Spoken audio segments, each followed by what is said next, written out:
Can we ever be rid of a critic in our soul, or whatever you want to call it, or something that delivers a noise or a voice of self-doubt, uncertainty, fear, reservations, anything that stops us from going beyond where we need to go, instead of arriving at the cliff's edge and then making excuses why we are not prepared to jump over for whatever reason we want to make up within ourselves or justify why we don't want to jump off the cliff. I've noticed, and also in myself, that this critic and this justification that I used to conjure up to what I see now, make excuses, not to go beyond where I wanted to go in my life.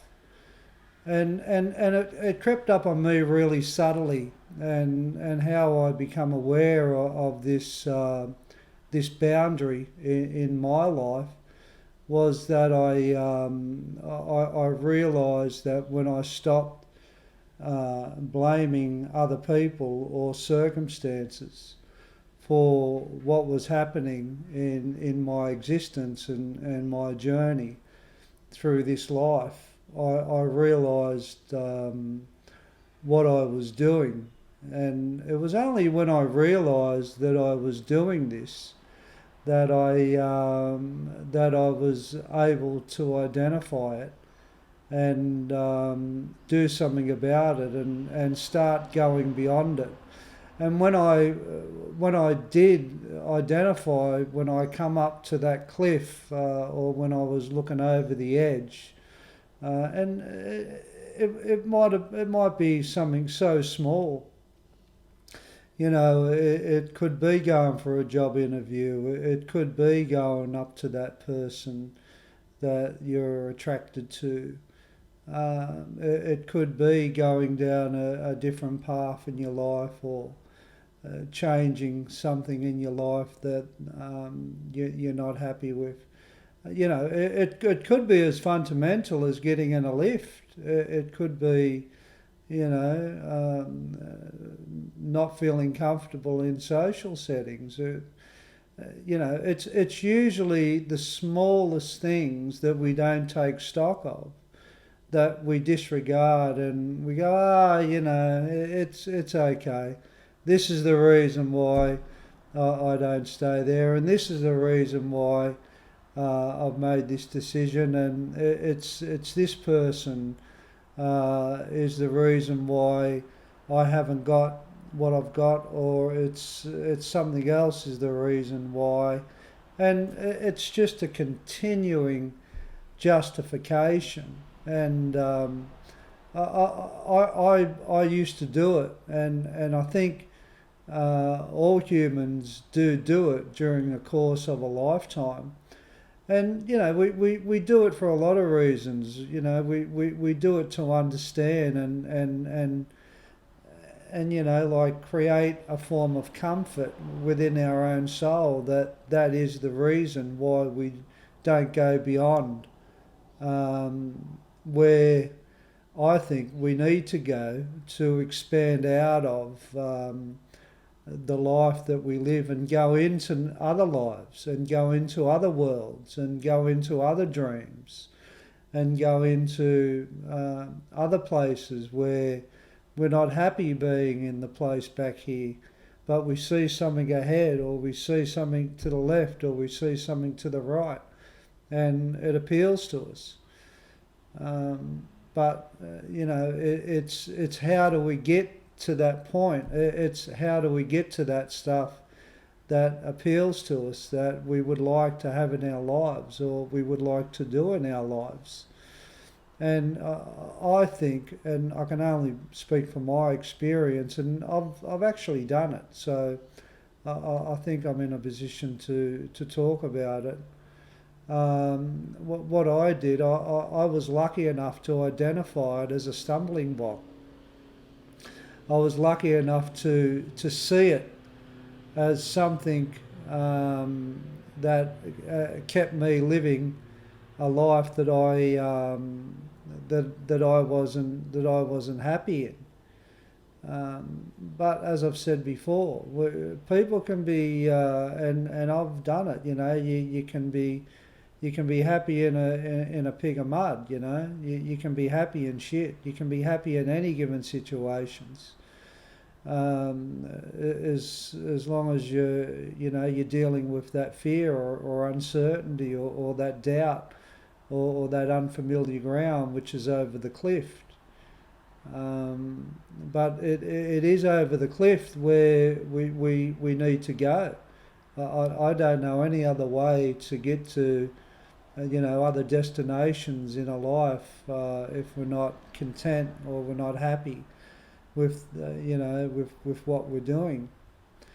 Other than going over the cliff, and an analogy, and I'm sure people can relate. It's like diving off a big diving board.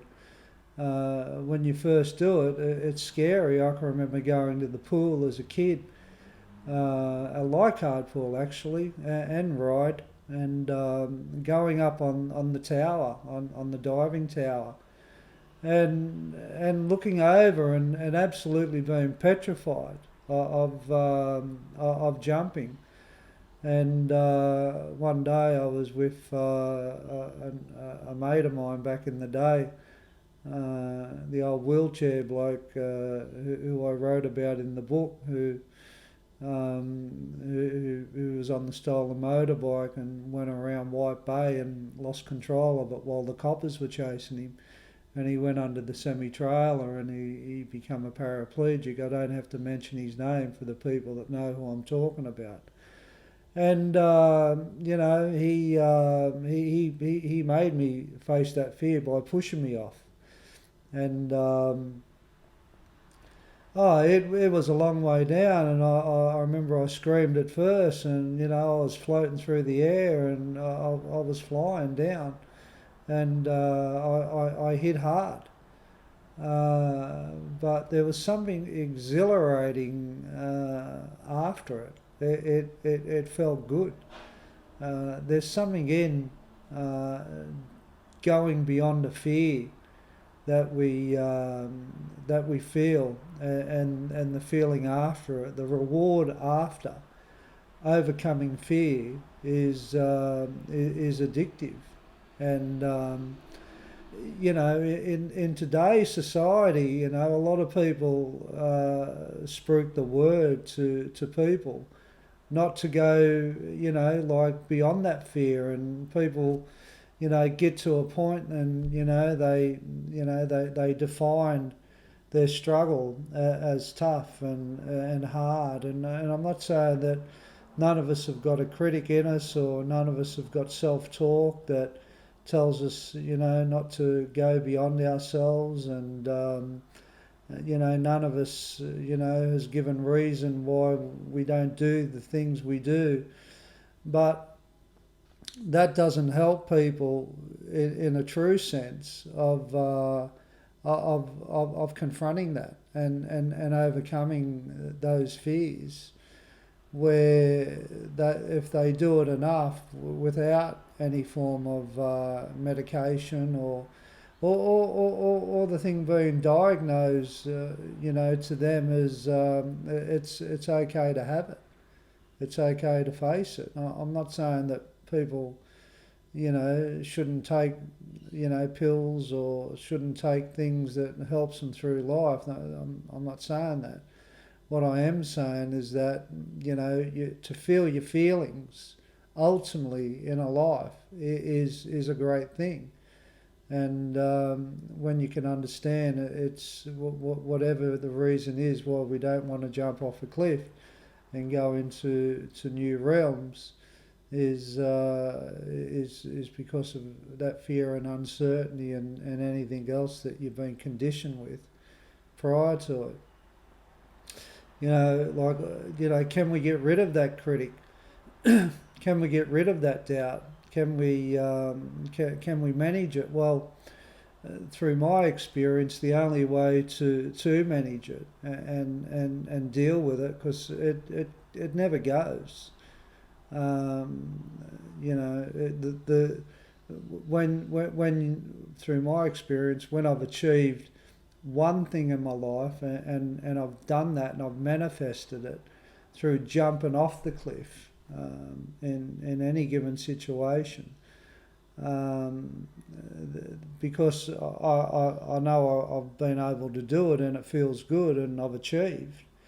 Then there's other goals that I've wanted to put in front of myself to feel all the feelings that are associated with it and the exhilaration of surviving it, and that's the beauty of identifying these little triggers when we do get to those crossroads and coming to the end of the cliff and looking over. It's the justifications and it's the rationale usually that we don't take stock of, so we jump over, and the more we jump, the better we get at it. Like, okay, I got pushed off that diving tower, but I went back up there and I did it again on my own accord, and I had my heart in my mouth, and when you can say to yourself it's okay to feel your feelings. Our feelings will not kill us. What kills us is not understanding how we rationalise and justify to act. To act is the most powerful thing a human can do. The more we act, the more we can overcome, and the more we overcome, the greater pleasures in life awaits everybody. It's there for everybody to do if people want to acknowledge that it's them that comes to possible new things in a life that they turn away from. It's nobody else. Giving reason why we don't go beyond our current situation or things in life that we're not happy with, it keeps you there all the time. And for me, one of the things that used to keep me there was not just rationalising it and making excuses for it, but I would actually lie about it, and that was even worse. That I would lie and give reason why I couldn't do what things that I needed to do to break away from a lifestyle that I wasn't happy with. Now, I wasn't conscious of that 100% back in the day. I've always been a fearless kind of guy.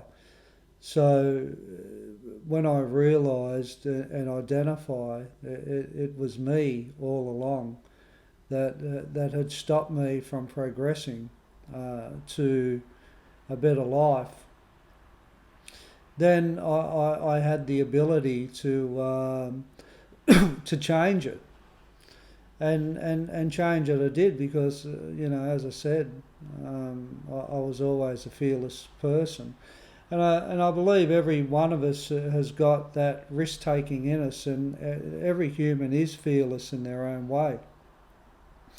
To live is to be fearless. Like we're very vulnerable on a day-to-day basis. And sometimes we don't realise how vulnerable we are, and that's a good thing. It's like ignorance is bliss at times, and that's why children are so fearless, because they haven't been affected by experiences and heartache and struggle and setbacks and disappointments, and they don't rationalise a lot. They, as most people know, they're very innocent, and they work from a pure existence. And I believe as adults we can get back to that. The only person that will tell you that you can't get back to your own innocence is yourself, or the critic in your head will say, "Oh, don't listen to this guy. He's full of shit," or "What would he know?" And if you want to, maybe you might. That's okay to think that, but I've achieved a hell of a lot in my life, and I can only pass on how I did that. And to me, it's not rocket science. I didn't have to go to university to get some kind of credentials or accolades or pass any subjects to become successful in my life. All I needed to do, fortunately, what I learned in rehab, was to understand that, understand my fears, and understand that, how I rationalise things and how I justify things, and, where my fears laid in my soul, and identified things that kept me living a life that I wasn't happy with. And when I got honest with that stuff, yeah, I seen a way forward. So we can all do it, I think, if you're prepared to have a look at that rationalisation and justification, and focusing on things outside of yourself all the time as the reason why you can't do this or you can't do that, or it's about money, or it's about people, or it's about these circumstances, or these circumstances, or these circumstances, or this or that, or this or that. You'll be saying that to the day you die. Hopefully, you can come to a point in your life and go, wait there, this is about me. It always has been about me. This is about me getting over it. This is about me jumping in. It's not about anybody else. And irrespectively of you want to do it for the same reasons I did it, it's still a better way to live. Living in the uncertainty, and living in the framework of taking responsibility for all that stuff, and watching that self-talk within yourself, because that shit's going to try and trick you to stay in unhappiness. And it's very important to be aware of that critic or that fear, whatever it is that's keeping you living a life that you're living, but that's all you're doing. You're just living, and you can have greatness. If you don't mind the talk, leave a like or make a comment. Love to hear some feedback. All this stuff is in my book, www.kinghitbook.com, and have a great day, and keep confronting your fears, and don't make any excuses. Take care.